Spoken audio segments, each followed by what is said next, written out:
Hey, great day inside of Neyland Stadium. Awesome that anytime you get an opportunity to go in there, just there's only one way that we should compete when we walk into that stadium.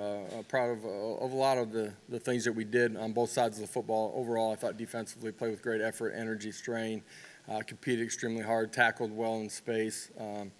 A lot of really positive things from them. Offensively, showed glimpses of those things, didn't string it together the way that we want to or need to, but a lot of things that we'll be able to learn from here as we move forward. And you know, you look at it and we're halfway through training camp here, and got to keep pushing. So need this to be a great afternoon too, just growth as we go back and look at the tape. Questions? We'll start with Mike Wilson and then Austin Price.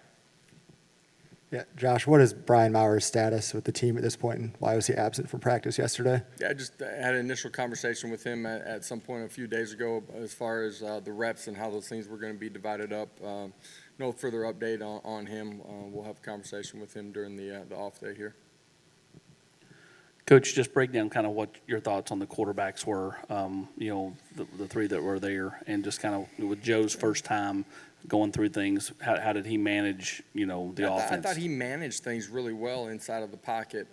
For all, you know, for Joe, excuse me, and Hendon, and for Harrison, you know, some of it's tough because you're not in a live situation. Are they going to make a play? Are you going to be able to get out of the pocket? Those types of scenarios. But I thought all of them did a great job of taking care of the football. Were efficient in calling it for the most part. I thought their decision making and you know what we're doing in the run game and controlling the pass game too was pretty solid. At the end of the day, I don't think offensively we collectively strung things together the way that we need to.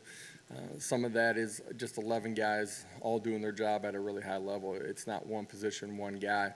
It was a little bit of everything at all points in it. You know, through the first 7 days, I thought all those guys have competed really well and really been sound decision makers.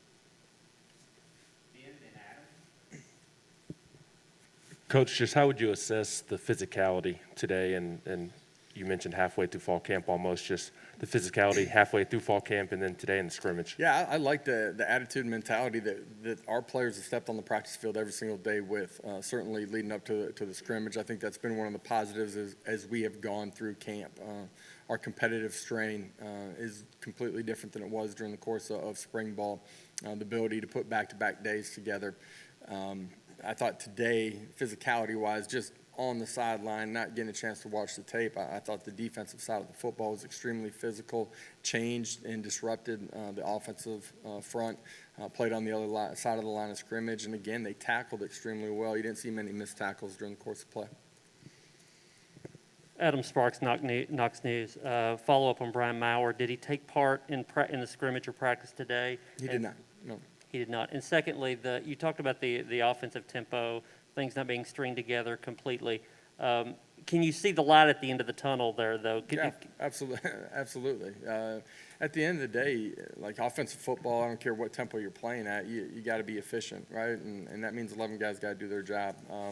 You don't, you know, you're going to be on the wrong side of it. You know, whether it's a drop ball, whether it's a busted protection, create negative plays. You got to be able to string things together, and we've seen that throughout training camp. Today you didn't see it consistently at the level that we certainly want it to be, but absolutely feel like our guys are continuing to progress as we've gone through camp. There's some really good things out there from today, too. Jimmy and Brent. A couple of things, Josh. Did you go at the tempo offensively that you wanted to today? Yeah, I mean, absolutely. At times, right? At times we didn't play as efficiently in the mechanics of playing with tempo, but some of that's getting the first down too, and you know, early in the scrimmage there were a couple 3-and-outs, but collectively as a whole, the way that we operate on the offensive side of the ball, overall pleased with what we're doing. And for clarification, do you consider Brian Maurer still a part of the team? I had an initial conversation. I told you I'll give you guys an update here, you know, after the off day. Coach, over here, when you look at this as the head coach, and you're talking about offense and defense, are you more pleased? Special teams too. Well, I know, but let's talk about just the offense and defense part first. Are you more comfortable with the fact that your defense had a good day because this is your offense, it's been so good everywhere you've been. Is it more pleasing that your defense was improved today or had a good day, or do you look at it in any As a way? coach, like I don't that? think you're ever comfortable and completely satisfied where you're at in any phase of what you're doing. You're constantly trying to push and get better. Offensively, there's been days and portions of practice where you've strung things together and you feel really good about the efficiency and how you're operating, and 11 guys playing as one. Defensively, they've had those same moments during the course of it. I think as a coach, you get concerned when it's one side of the football that is consistently dominating practices or scrimmages. There's been good back and forth, and I think our guys on both sides of the line of scrimmage have a much better understanding of what we're doing schematically, fundamentally, technique. We've continued to progress. Their practice habits have been really good. I think that's what brings a sense of confidence to myself, but our coaching staff too. There's a process that you got to go through. Our kids are straining and competing through that. As a follow-up to that real quick, your defensive transfer, this is the first time Yeah. you've seen them in that kind of situation. Yeah, their first time in Neyland, certainly. What's your takeaway? I just think for all those guys, they've blended in immediately. And when I say that, you don't see them consistently out of gap, not being able to get a call and get lined up. You don't see issues with communication. They've blended right into what we're doing on all three levels. Really believe that all those guys are going to have an impact on what we're doing. Eric, then Trey. I know you haven't had a chance to check the tape yet, but talking about the defense, the aggression that was there. Yeah. Did you see anything from the star position, Theo Jackson, Danico Slaughter, anything about those guys that stood out I thought today? those guys, made some plays. I don't remember a bunch of contested balls down the field that those guys had to make a bunch of plays on. Just offhand. Obviously, we'll go back and watch and have a better understanding of that. But I think that position as a whole has been really solid. They've shown up in every practice that we've had, our scrimmage situations. I think they have a unique ability to play physical and be a factor in the run game as they become a fitter, but they have unique cover skills as well. Josh, can you update the status of K'Ron Calvert and how that works into your offensive line, how you guys are going to start rotating a little bit more? K'Ron did have surgery and will not be with us here for an extended period of time right now. I think, I've said it before, the strength of one position can't just be one guy. Certainly offensive line fits into that. Next guy's got to step up and take advantage of his opportunity and at the end of the day, compete and prove that he can play at a championship level. Patrick, then Austin. Coach, a couple things. First, kind of following up on the quarterbacks, did you guys rotate them through each of your three groups as They you did did, this yeah. week? They just kind of cycled through. It was a guy maybe had a 3 and out. He might have gotten an extra drive just to keep the play count relatively close. Okay, and kind of following up, what is maybe something you've learned about this team through these first, or even today, that maybe you didn't know going into camp? I think I just look back to where we started, right? Just our sense of team, sense of competing for the guy, that's sitting next to me in the team room, that stands to the left or right in the locker room. I think there's a sense of becoming a team and it being bigger than just me. And ultimately, if you're going to have a football team that plays the right way, it's got to be about the guys around you, not about yourself. For all the talk about you wanting to throw it around, you've always been pretty balanced. Yeah. With the running backs, what did you think of those guys today? And then you talked about, on the offensive side, you all kind of flashed at times.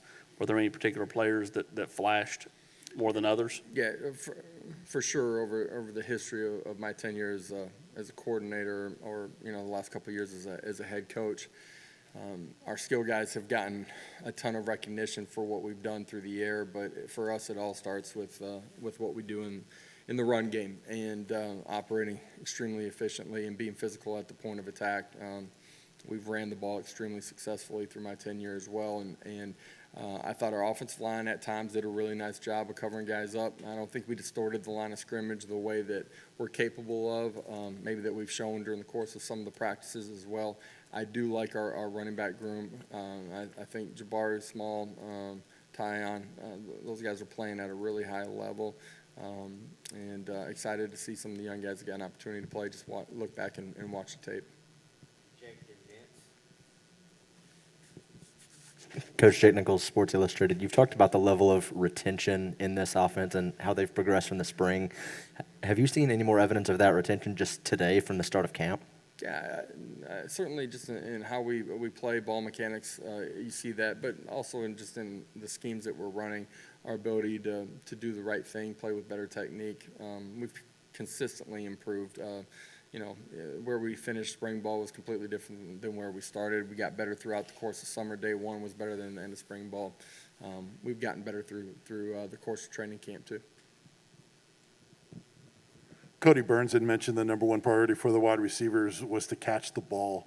What have you seen today and through camp in terms of them doing that, and anything else stand out about that group? I'm glad Cody said that. You can do everything else right. It doesn't matter if you don't catch it when it comes to you. Our guys have made competitive plays throughout the course of training camp. Cedric Tillman's a guy that has made a bunch of competitive plays. Javonte's starting to get more comfortable in what we're doing, being a new guy. Those 15 practices that he missed in spring, he's just getting his feet in the ground and completely understanding what we're doing. His, history of having played in this league, I think helps him with just the competitive nature of it, lining up, getting off man press and those types of things.